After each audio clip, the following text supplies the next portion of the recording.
ચાલો મિત્રો, કેમ છો? આજે આપણે બનાવીએ મસ્ત રીતે નવી જ રીતે બાફણીયો સંભારો. તો કેવી રીતે બાફવાનો અને આપણે શું નાખવાનું છે મિત્રો? તો આપણે 1 કપ લીધો છે ચણાનો લોટ, બરાબર. તો એની અંદર નાખશું આપણે 3 મરચાં મોરા મરચાં છે, બરાબર. અને એની અંદર નાખશું એટલી જ આપણે કોબીજ લીધી છે, ઝીણી સમારવાની છે અથવા ઝીણી નાખો. અને એટલું જ આપણે લીધું છે ગાજર, બરાબર. 1 નાનું ગાજર એ આપણે અંદર મિક્સ કરી નાખવાનું છે બધું. તો હવે એમાં આપણે મસાલો શું કરવાનો છે મિત્રો? પહેલાં આવશે આપણે સ્વાદ અનુસાર નમક. જો આપણે ગાજરમાં કે કોબીમાં એમાં આપણે પાણી કાઢ્યું નથી, એમાંથી પાણી નથી કાઢવાનું મિત્ર, બરાબર. તો એની અંદર આવશે આપણે 1 ચમચી લીંબુ, કેમ કે આપણે અંદર ખાટો મીઠો બનાવવાનો છે. પછી આપણે 2 ચમચી ચીની યાની મોરસ. પછી આવશે 1 ચમચી ધનિયા પાવડર, બરાબર. પછી આવશે આપણે અડધી ચમચી આપણે નાખીશું હલ્દી, બરાબર. અને ગરમ મસાલો મિત્ર બહુ નથી નાખવાનો, 1 જ ચપટી નાખવાની છે, બરાબર. અને મોરા મરચાં લીધા છે એટલે આપણે થોડું લાલ મરચું તો બને એ આપણે નાખવું પડે. અને પછી આપણે લઈશું 1 પરી તેલ. આ 1 પરી તેલ લીધી છે, બરાબર. આટલું આપણે તેલ નાખવાનું. અને હવે આપણે આને મિક્સ કરવાનું છે. મિક્સ કરી અને જેમ આપણે પાણી જોઈએ એવી રીતે આને આપણે હલાવી લેવાનું. હલાવી અને પછી આપણે મૂકવાનું છે એને વરાળમાં. ચાલો આપણે મિત્ર બનાવીએ વરાળી બાફણીઓ સંભારો. શિયાળામાં બહુ જ મજા આવશે મિત્રો.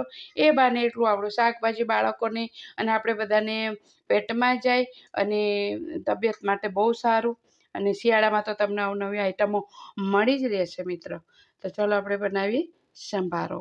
હા તો મિત્રો, આપણે મિક્સ કરી લીધું છે અને એની અંદર આપણે બિલકુલ પાણીની જરૂર નથી પડી, કેમ કે આપણે ગાજર કોબીજ કે એમાંથી આપણે પાણી નાખ્યું નથી. પ્લસ આપણે જે લીંબુ હોય ને અંદર એટલે એ બી હોય ચાલે. અને આનું પાણી આપણે હલાવીએ એટલે આપણે પાણી છૂટે મસ્ત. પ્લસ આપણે તેલ નાખ્યું છે એટલે આ રીતે બનાવવાનું. ટીપું પણ પાણી નાખવાનું નથી, ઓકે મિત્ર.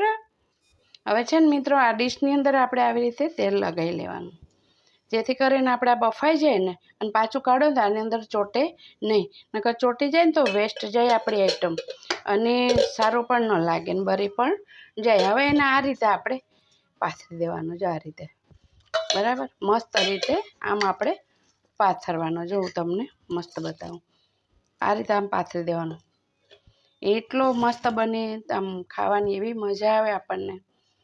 તમે ગમે એમાં ખાઈ શકો. એમને એમ તમારે ખાવું હોય તો પણ તમે ખાઈ શકો. એવું નથી કે આપણે રોટલામાં જેમાં એમને એમ ખાવ, કેમ કે મરચાં મોરા છે ને અંદર, એટલે બાળકો પણ ખાઈ શકે. ચણાનો લોટ છે અંદર, એટલે શું કે આપણને ખાવાની મજા આવે એમ.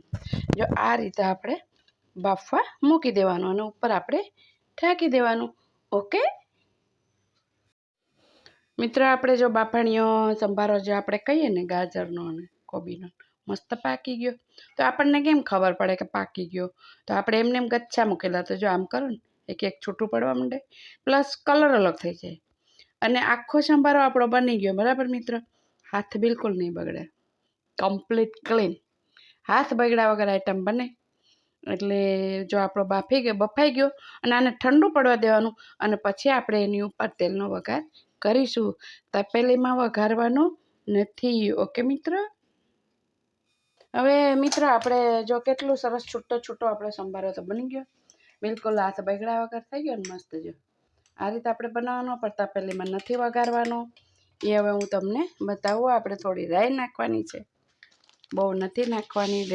તેલ થોડુંક ગરમ થાય ને ત્યારે પછી આપણે નાખવાના તલ, બરાબર. તો તરત જ ગેસ બંધ કરી દેવાનો. પછી નાખવાની કે આપણી હિંગ, અને એ આપણે આની અંદર ફેરવી નાખવાનું. આ રીતે બનાવવાનું છે ને. આ રીતે વઘારજો. તલનો વઘાર 2-4 અલગ નાખવાના છે આપણે. કેટલો સરસ વઘાર બેસી ગયો નાખવા. તપેલીમાં નો, બરાબર. તપેલીમાં તમને મજા નહીં આવે. ચલો મિત્રો, આ રીતે બનાવવાનું. મિત્રો આપણો જે મેં બનાવ્યો તો વઘાર પણ બતાવ્યો તમને, અને આપણો સંભારો પણ કેટલો મસ્ત બની ગયો છે. બાફણીઓ વરાળમાં નથી પાણી નાખ્યું આપણે, બરાબર, કે નથી પાણીથી બાંધ્યો. સરસ જ આપણે નાઈસ એકદમ નોવેસ્ટિક બનાવ્યો છે, અને તમે બનાવજો જરૂર, બરાબર મિત્ર. અને લાઈક શેર ને સબસ્ક્રાઈબ મિત્ર જરૂર કરજો. અને ચાલો હું હમણાં તમને પાછી મળું છું લાઈવ વિડીયામાં. ચાલો મિત્રો, કેમ છો બધા? મજામાં જશો. હું વાસંતીબેન જોશી, તો તમે બધા ઓળખો જ છો. આપણે નવી નવી વાનગી બનાવીએ અને તમે ખાઓ છો પણ બનાવીને.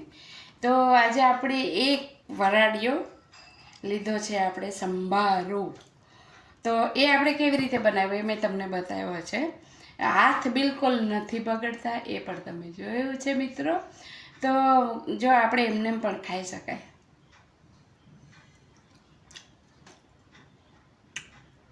લાજવાબ, બનાવજો તમે એક વખત.